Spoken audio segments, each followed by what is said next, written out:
Sometimes we build fences to keep things in. Sometimes we build fences to keep people out. Sometimes we can build walls so colossal that we actually push people away. And when these people are at a distance, they kind of forget who we really are. If you don't know what I'm talking about, just look at Fences co-star Viola Davis. This fence was almost impenetrable.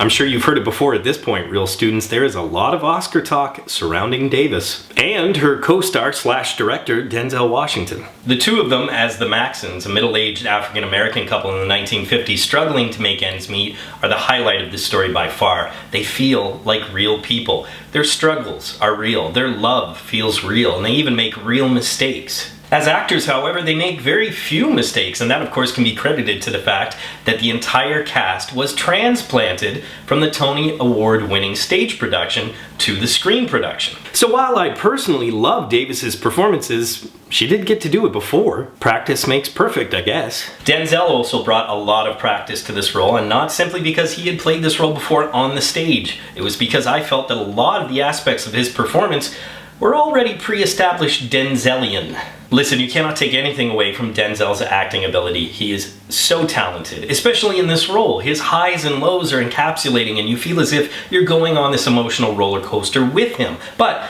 when he got angry, I felt like I've seen it before. That cocky swagger that he has, I've definitely seen that before. And even that silent contemplative pain, I felt like I've seen before. And it's my guess that people who have seen the stage production of Fences have also seen this movie before. I say that not because of the performances, because much like Davis and Washington, the rest of the cast did extremely well. They have done these roles before, and when on screen, they did them well again. But as much as the actors didn't make a lot of mistakes, Denzel Washington, the director, certainly did. This film felt so much like a stage production because it is very limited in setting, and I mean very limited. It takes place in and around the Maxon family home for 90% of its running time. It feels stuck.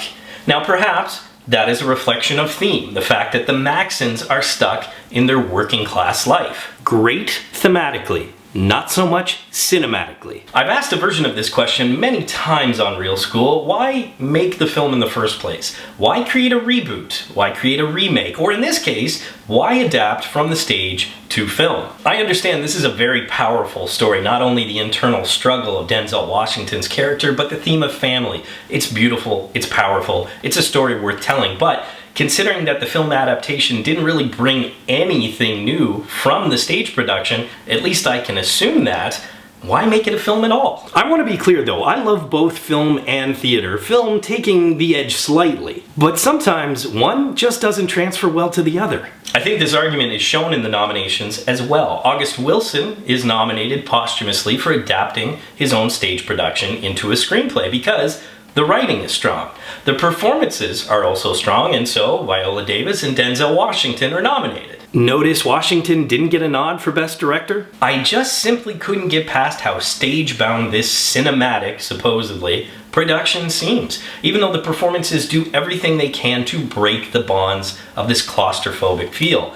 In short, this was my least favorite film out of all of the nominations this year. Having said that, I really hope Davis will win, and odds are she probably will. In terms of the 9 films nominated for Best Picture, this film, Fences, sits dead last in terms of my personal preference. Now, in the Academy's eyes, it probably sits somewhere near the middle, so I'm actually gonna rank it 5th out of 9, most likely to win Best Picture. If you've seen Fences, let me know what you thought of it in the comments section below. Be sure to subscribe to Real School and ding the notification bell so you are aware of all of Real School's new content. You can also follow me on Twitter, and of course, if you get anything out of Real School, you can always give a little back. Just click the link and you can become part of my Patreon team. But until next time, school's out. Hey Real Students, I hope you enjoyed that review on one of the Best Picture nominated films this year. If you enjoyed that one, click the playlist so that you can see all 9 reviews I did on all 9 nominated films. As always, if you haven't done so already, please subscribe to Real School. You can also click that notification bell, that damn bell, so that you are aware of all of Real School's content. You won't miss out on any of the Best Picture nominated reviews. You won't miss out on any of the new content that's coming up throughout the year. You can also follow me on Twitter, and you want to do that because live on Oscar night, Sunday, February 26th, I will be live tweeting. So join me for what I like to call intellect wit, and a lot of sarcasm. And of course, if you get anything out of Real School, you can always give a little back. Just click the link above me or below in the description, and you can become part of my Patreon team.